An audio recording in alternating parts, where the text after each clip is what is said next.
娱乐至死，金钱至上，一日一更的圈妹又来了。想不到2024刚开始，电影圈就接连爆出惨案。这边雪村复出拍电影，投资1亿，耗时4年时间，请来20多个明星助阵。结果电影上映10多天，累计票房还不到7万，直接赔光了底裤。就在雪村两眼泪汪汪的时候，另一边又爆出新闻，阵容比他还大， IP 比他还响，投资更是不分伯仲，连用时都是4年时间，但票房也强不到哪去。花千骨，是的，9年了，花千骨又回来了。说实话，如果不是看到赵丽颖为电影版花千骨做宣传，圈妹都不知道还有这部电影。上网搜索了一下，不看不知道，一看吓一跳。原来电影版花千骨已经上映5天了，是在1月20号的时候正式和大家见面的。但和电视剧版的花千骨大红大紫不同，电影版的花千骨上映之后票房惨淡。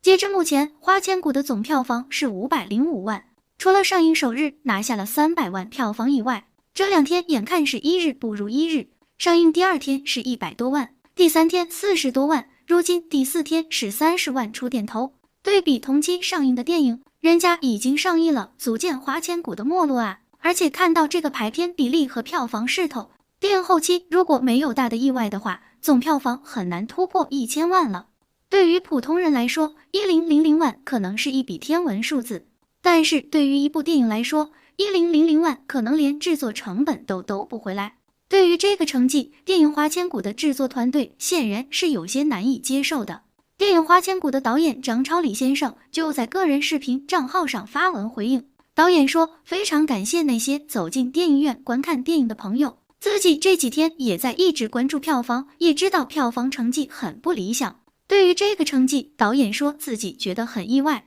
觉得非常对不起自己的制片人，对不起自己团队里的工作伙伴，辜负了大家的信任。这部电影耗费了导演很大心血，所以他觉得自己4年多的努力和付出没有得到回报。看视频里导演张超礼的样子，的确态度恳切，言语和表情都把姿态放得很低。但遗憾的是，导演这段话并没有让大家买账，不少网友都觉得导演这段话说的莫名其妙。导演觉得自己这部作品的票房对不起电影，而对于观众来说，其中的逻辑恰恰已经相反，是电影对不起观众。顶着仙侠第一 IP 的名头，花千骨被院线寄予厚望，在首映当日被分配了足足 11.5% 的院线排片，比刘德华加梁朝伟的金手指还要高，杰森斯坦森的养蜂人也望尘莫及。可花千骨愣是拿着如此可观的排片，只拿到了300万票房，当日总榜排名第7，连动画片开心超人都没打赢。仙侠大制作电影啊，连动画片都没打赢，后来的日子更是一天不如一天。截止到发稿前，影版花千骨上映4天，累计票房492万，专业媒体预测在812万左右，不过1000万。这个成绩要是放在别的独立电影上也就罢了，关键花千骨还是一部有头有脸的大制作。先说 IP 价值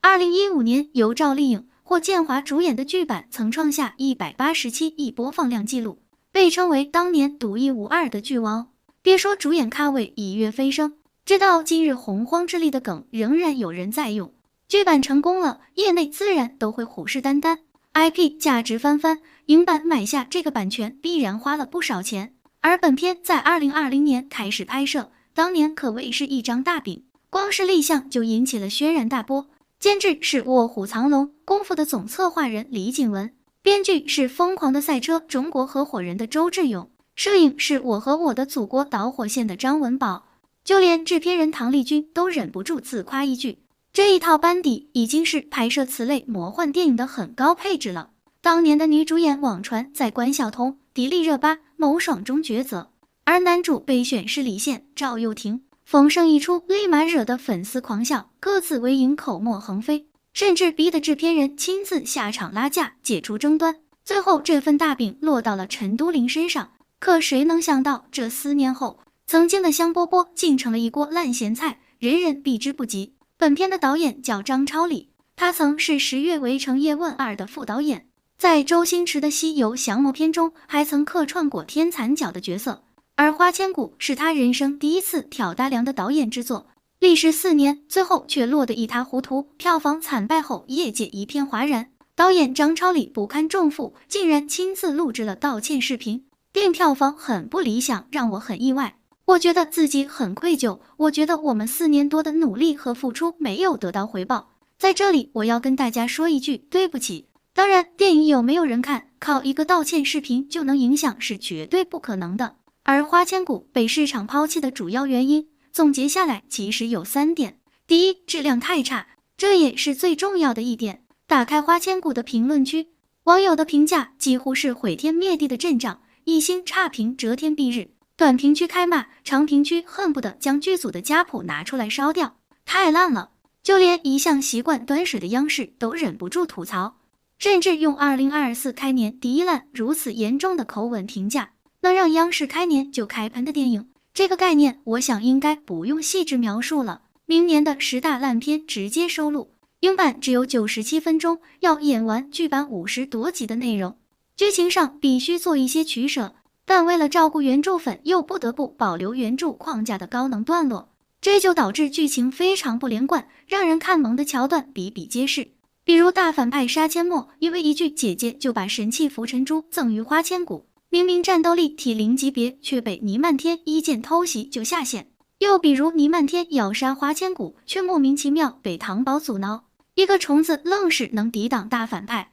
而最后花千骨干脆化身为粉强行盒饭。电影莫名其妙的情节数不胜数，均是原著剧情与时长无法调节的 bug 产物。2. 演员魅力不足。剧版花千骨能成功，绝大部分功劳要数赵丽颖和霍建华。赵丽颖拍这部剧时28岁，既能演出少年期的懵懂清纯，也能承载黑化后的疯狂嗜血，反差感非常强烈。而赵丽颖自身的倔强也能将角色支撑起来。白子画原本就是一个心思缜密、寡言少语的高仙，只演戏不炒作的霍建华形象完美契合，外形更是加分。到了影版，先是陈都灵的花千骨就不行。作为第一大女主，陈都灵饰演的花千骨柔弱有余，但魄力不足，让她扮演受尽欺负的小女孩还行，但后期黑化立马就泄了气。不管是外形还是气场，都和赵丽颖有一定差距，这也是很多观众看完后的直观评价。第二是饰演白子画的李成斌，当然丑是不算丑的，可相较于洒脱自然的霍建华，李成斌的表演就有些端，巴不得告诉天下人我很低调的那种，自然令人欣赏不起来。而且不知道是编剧还是导演的私心，李成斌在电影中多次裸露上衣，可身材只能说是一言难尽，不知道是犒劳粉丝还是折磨观众。此外还有一些别的演员也都是令人啧舌，外观形象根本无力承载大荧幕，人家来看闲暇电影都是来科研的，可电开始一群歪瓜裂枣飞到你脸上，这玩意儿搁谁身上不膈应。第三 IP 不行了，闲暇电影也不行了。前文说到花千骨爆火在2015年，已经是9年前了，9年时间都够上完义务教育了，韩在冉结婚4次也不过用了5年时间而已。就像是央视节目在街头采访的那样，很多观众都是在上学期间看的这部剧，如今已经是上班族或者结婚了，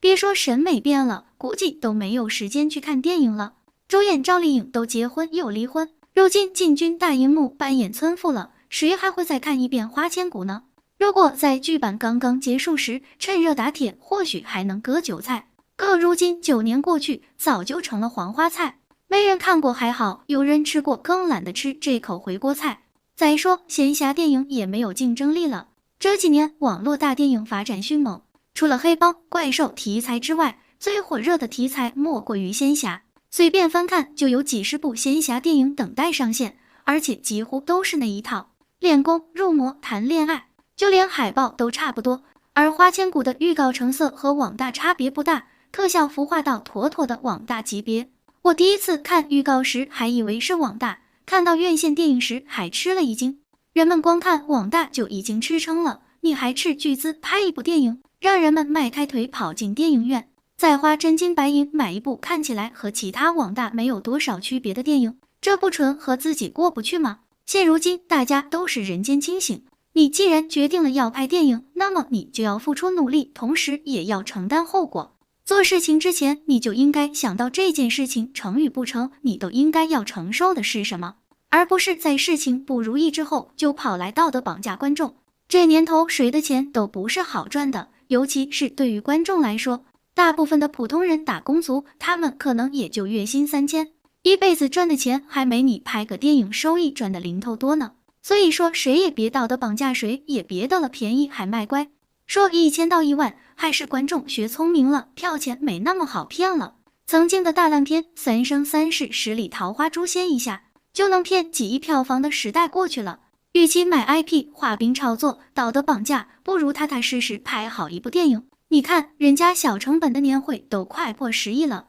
好了，今天的视频就到这里了，欢迎在评论区留言评论，请多多订阅和关注，我会持续为您带来更多精彩内容。